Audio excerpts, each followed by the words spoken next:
Juice மாதிரி இறங்கும். அதுக்காக தான் நான் வந்து எப்பவுமே வந்து பொடிசாக தான் போடுவேன். எல்லாத்தையுமே நம்ம கட் பண்ணிக்கலாம். ஃபாஸ்ட்டாக நம்ம வந்து இதே கட் பண்ணிட்டோம்னா அவ்வளோதான். பாருங்கள், சூப்பராக வந்து கட்டிங் வந்துச்சு. நம்ம கட் பண்ணியாச்சு. மாங்காய் வந்து கட் பண்ணி கொஞ்ச நேரம் வந்து நான் ஆற வச்சுருக்கேன். இப்போ இதுக்கப்புறம் வந்து நம்ம மசாலா போட்டு நல்லா எண்ணெய்க்காய் ஊறுகாய் வந்து தாளிக்க போகிறோம். டேஸ்ட்டு வந்து ரொம்ப அல்டிமேட்டாக இருக்கும் சாப்பிட்றதுக்கே. யாருக்கெல்லாம் இந்த மாதிரி எண்ணெய்க்காய் மாங்காய் ஊறுகாய் பிடிக்குன்னு மறக்காமல் வந்து கமெண்ட் பண்ணுங்கள். இப்போ நம்ம தாளிக்கலாம். அடுப்பு ஆன் பண்ணியாச்சு. நான்ஸ்டிக் ஃபேன் தான் வச்சுருக்கேன். இப்போ வந்து ஆயில் வந்து சேர்த்துக்கலாம். ஆயில் வந்து எண்ணெய்க்காய் மாங்காய் ஊறுகாய் வந்து ஆயில் கொஞ்சம் கூட இருக்கணும். அப்போ தான் வந்து எண்ணெய்க்காய் ஊறுகாய் வந்து டேஸ்ட்டு நல்லா இருக்கும். அதுக்கப்புறம் போனால் எண்ணெய்க்காய் ஊறுகாய் சொல்கிறதுக்கு எண்ணெய் தான் அதிகமாக ஊற்றுவாங்க. அதுக்காக தான் அது பேரே வந்து எண்ணெய்க்காய் ஊறுகாய் சொல்லுவாங்க. இப்போ வந்து பாருங்கள், ஆயில் வந்து நல்லா ஊற்றியாச்சு.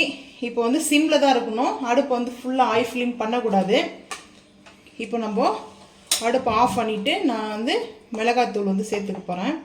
மிளகாய்த்தூள் வந்து 1 டீஸ்பூன், காஷ்மீரி மிளகாய்த்தூள் வந்து 1 டீஸ்பூன் வந்து சேர்த்துக்கிறேன். இன்னும் ஒரு 1/2 டீஸ்பூன் வந்து கொஞ்சம் கூடவே, ஏன்னா காரம் வந்து எங்களுக்கு ரொம்ப பிடிக்கும். காரம் வந்து அதிகமாக வேணாம்னா ஸ்கிப் பண்ணிக்கோங்க. எங்களுக்கு கொஞ்சம் பூரா காரம் இருந்தால் தான் நாங்கள் சாப்பிடுவோம். அடுத்து வந்துட்டு பெருங்காயம் வந்து சேர்த்துக்கலாம். டிடி பெருங்காயம் தான் நான் எடுத்துருக்கேன். பெருங்காயம் வந்து நல்லா கொஞ்சம் கூடவே சேர்த்துக்கலாம், நல்லாயிருக்கும் டேஸ்ட் வந்துட்டு. அதுக்கப்புறம் வந்து சால்ட்டு வந்து நம்ம தேவையான அளவுக்கு இப்போ சேர்த்துக்கலாம். அப்புறம் பத்தலைனா கூட நம்ம பார்த்து சேர்த்துக்கலாம். சால்ட்டு வந்து நான் ஒரு 1.5 ஸ்பூன் போட்டுக்கிறேன். சின்ன ஸ்பூனில் 1.5 ஸ்பூன் சால்ட் போட்டாச்சு. அது கூடவே வெந்தயமும் கடுகும் வந்து ரெண்டுத்தையும் வந்து வறுத்து தனியாக வந்து பொடி பண்ணி வச்சுருக்கேன். அதை வந்து ஒரு 1/2 ஸ்பூன் வந்து சேர்த்துக்கிறேன்.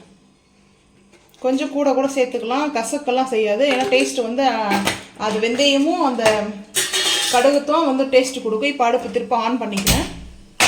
அடுப்பு ஆன் பண்ணியாச்சு. இப்போ நம்ம இது எல்லாத்தையும் மிக்ஸ் பண்ணிக்கலாம். ஹை ஃப்ளேம் பண்ணக்கூடாது, ஸ்லோ ஃப்ளேமில் தான் நம்ம வந்து பண்ணணும். ஏன்னா வந்து நம்ம போட்டிருக்கிற காஷ்மீரி மிளகாய் தூள்லாம் வந்துட்டு பிளாக் கலரில் மாறிடும். இப்போ வந்து பாருங்கள், நல்லா வந்துட்டு இதை நல்லா வந்து மிக்ஸ் பண்ணிக்கணும். மிக்ஸ் பண்ணிவிட்டு என்ன ஈவனாக இருக்குது பாருங்கள். எல்லாமே வந்து நம்ம போட்டிருக்கிற மசாலா ஐட்டம்லாம் நல்லா மிக்ஸ் ஆகிடுச்சு. சால்ட்டெல்லாம் மிக்ஸ் ஆகிடுச்சு. இந்த டைமில் நம்ம மாங்காவை பொடிசாக கட் பண்ணி வச்சுருக்கிற மாங்காவை சேர்த்துக்கலாம். இப்போ சேர்த்துட்டு நம்ம மிக்ஸ் பண்ணிட்டு நம்ம ஒரு நிமிஷம் மட்டும் ஹீட் பண்ணால் போதும். இப்போது நம்ம அப்படியே வந்து மிக்ஸ் பண்ணிக்கலாம். அந்த மாங்காய் எண்ணெய்க்காய் ஊறுகாயோடைய ஃப்ளவர் வந்து அவ்வளோ ஒரு அமேசிங்காக வருது. இப்போவே சாப்பிட்றதுக்கு ரொம்ப எச்சி ஊறுது நாக்கு. எனக்கு அவ்வளோ வந்து மாங்காய் ஊறுகாய் ரொம்ப பிடிக்கும். எனக்கு ஊறுகாய் சொன்னாவே போதும், டேஸ்ட்டு நல்லாயிருக்கும். மாங்காய் ஊறுகாய் எங்கள் வீட்டில் நாங்கள் செய்கிறது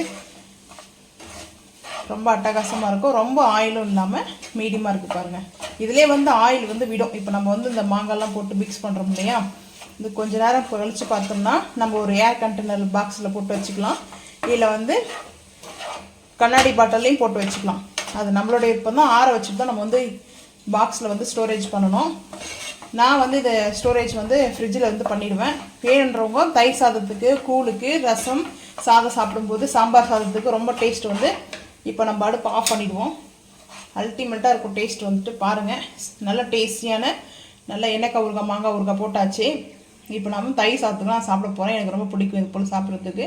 உங்களுக்கு ரொம்ப பிடிச்சா மறக்காமல் வந்து கமெண்ட் பண்ணுங்கள். இந்த வீடியோ பிடிச்சா லைக் பண்ணுங்கள், ஷேர் பண்ணுங்கள், சப்ஸ்கிரைப் பண்ணுங்கள், பெல் ஐக்கானை கிளிக் பண்ணுங்கள், நம்ம சேனலை ஃபாலோ பண்ணுங்கள். தேங்க்யூ.